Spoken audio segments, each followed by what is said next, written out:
Bismillahirrahmanirrahim. Assalamualaikum warahmatullahi wabarakatuh. Welcome back to my channel, Jamal Official Vlog. Kali ini saya akan membahas salah satu materi yang tentunya Anda ingin tahu, yaitu daftar pinjol legal OJK yang tidak ada DC lapangannya alias tidak ada field call-nya. Mau tahu? Simak videonya. Jangan pernah takut oleh ancaman dan teror dari DC pinjaman online.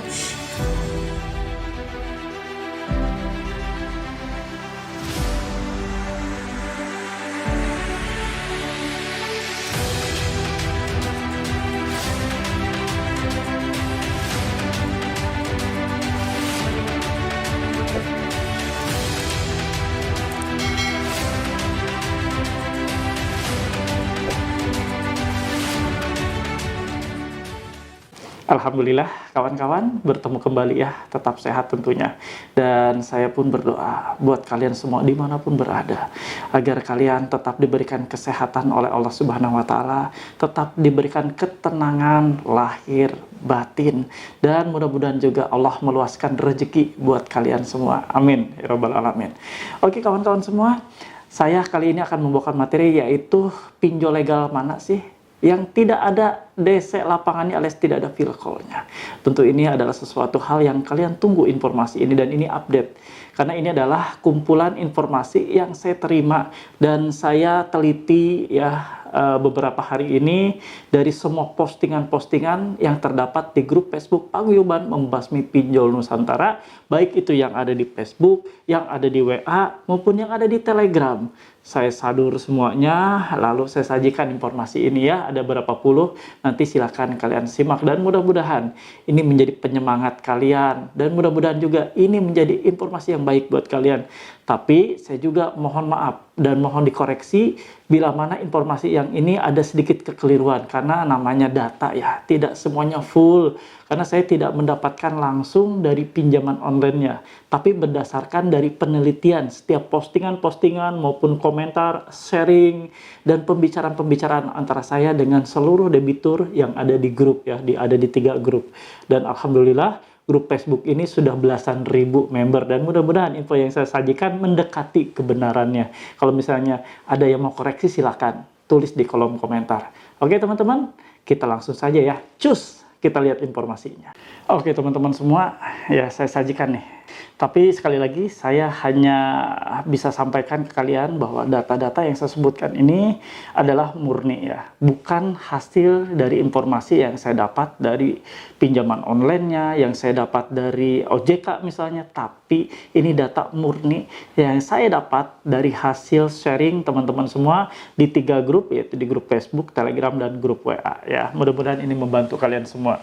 Mohon maaf apabila ada sedikit kekeliruan, mohon dikoreksi di kolom komentar. Oke, yang pertama saya sebutkan yang tidak ada DC lapangannya update per November 2022, yaitu 1 pinjaman Go, keduanya Dana Bijak. Dana Bijak ini sampai saat ini ya belum ada laporan untuk field call-nya atau ada DC lapangan yang datang menagih ke rumah.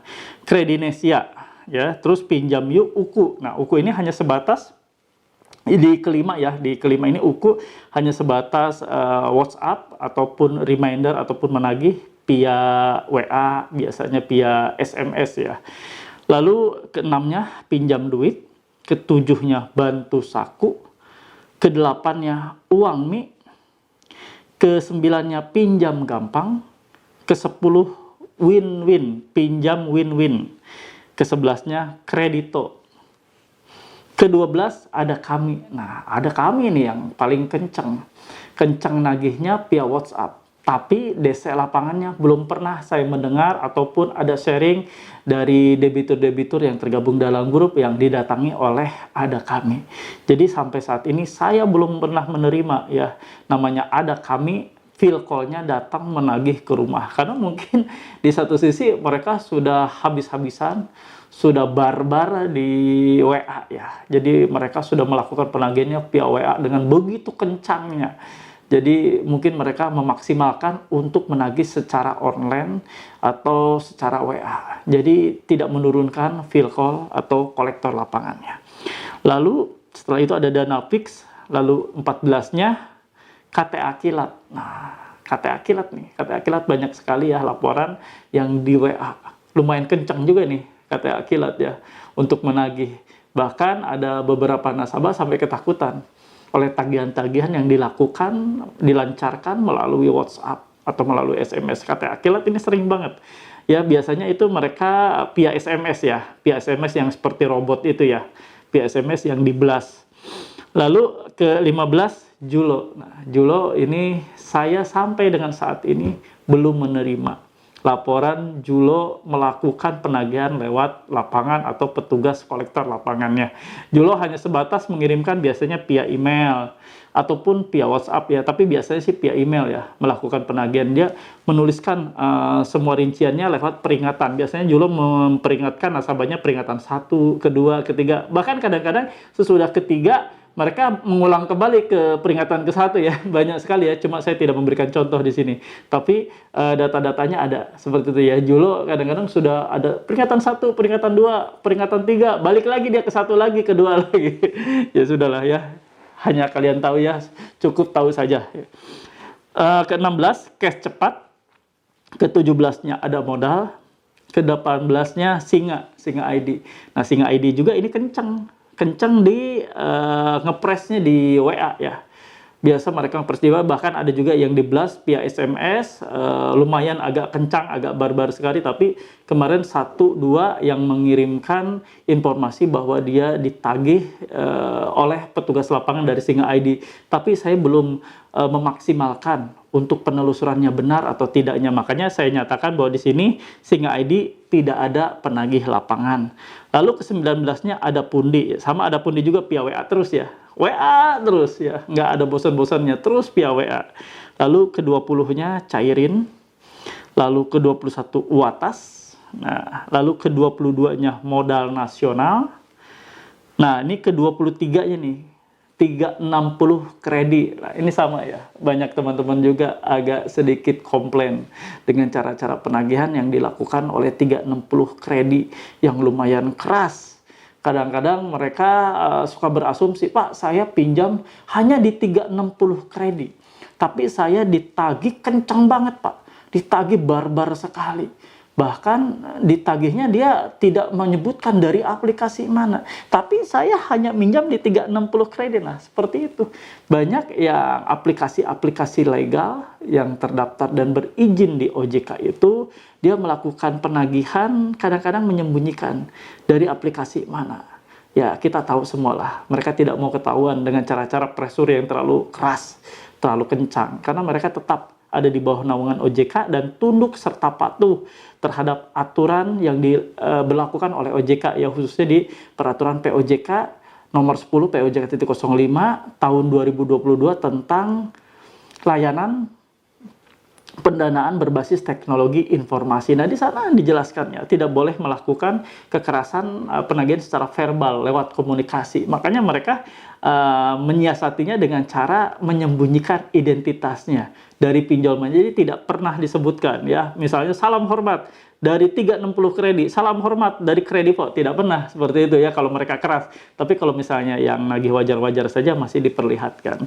Kita lanjut ya. Tadi terakhir di nomor 23 36 kredit, sekarang di nomor 24 ya, urutan ke-24 yaitu pinjam duit, lalu 25-nya Kredifas, 26-nya pinjam modal, dan 27-nya Finflux.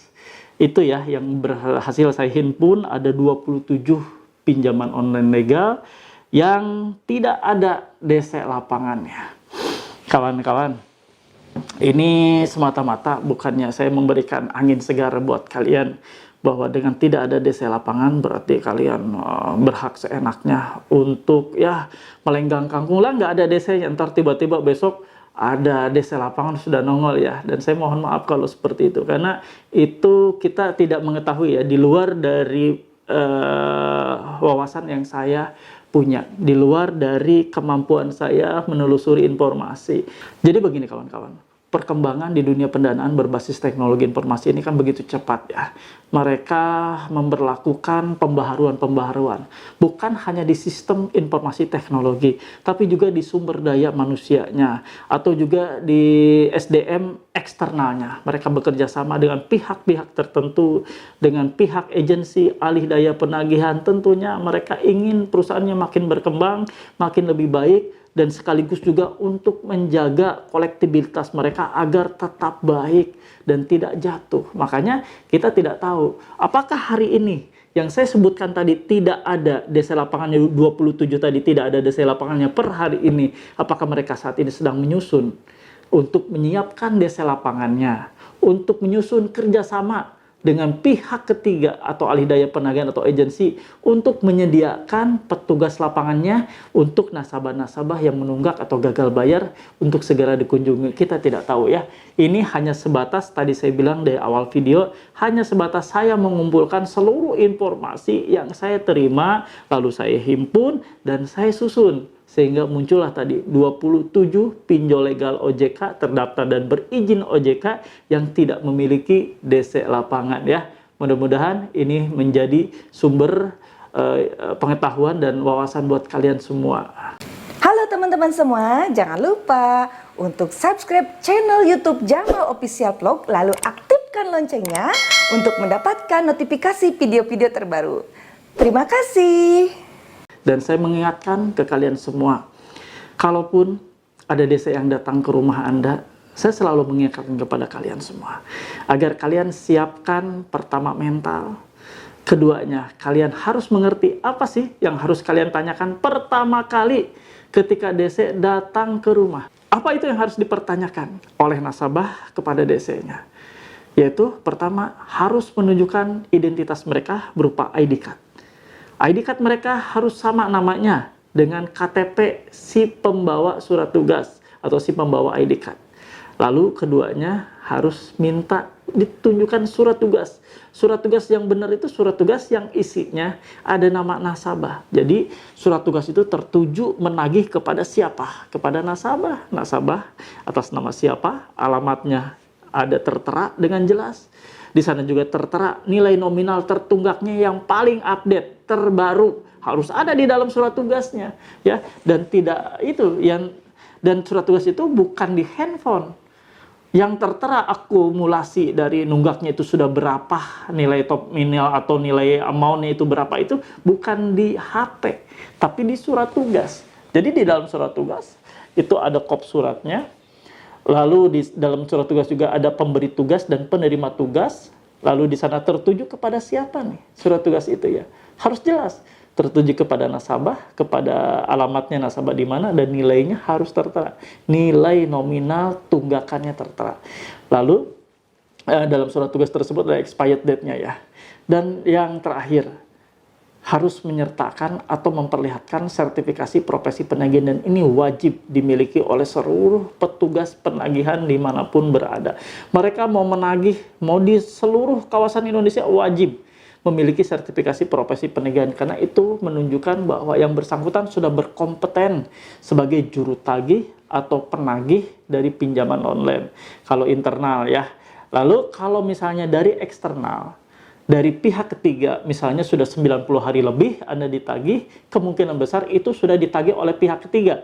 Karena pihak internal tidak boleh lagi melakukan penagihan, karena ini adalah amanat dari peraturan OJK. Dan tidak boleh lagi setelah 90 hari. Jadi 90 hari biasanya mereka mengakali dengan cara melakukan penagihan oleh pihak ketiga atau pihak agensi atau alih daya penagihan. Mereka harus bekerja sama. Dan bukti perjanjian kerjasama itu harus dilampirkan saat menagih. Jadi kalau sudah 90 hari, kalian harus menanyakan mana perjanjian kerjasamanya. Mana perjanjian kerjasama antara perusahaan sampean, perusahaan Anda dengan perusahaan pinjol. Misalnya dari Kredivo, misalnya dari Aku Laku. Karena 90 hari tidak boleh lagi menagih. Paham ya sampai sini? Jadi kalau sudah 90 hari, berarti Anda harus menanyakan 4 dokumen.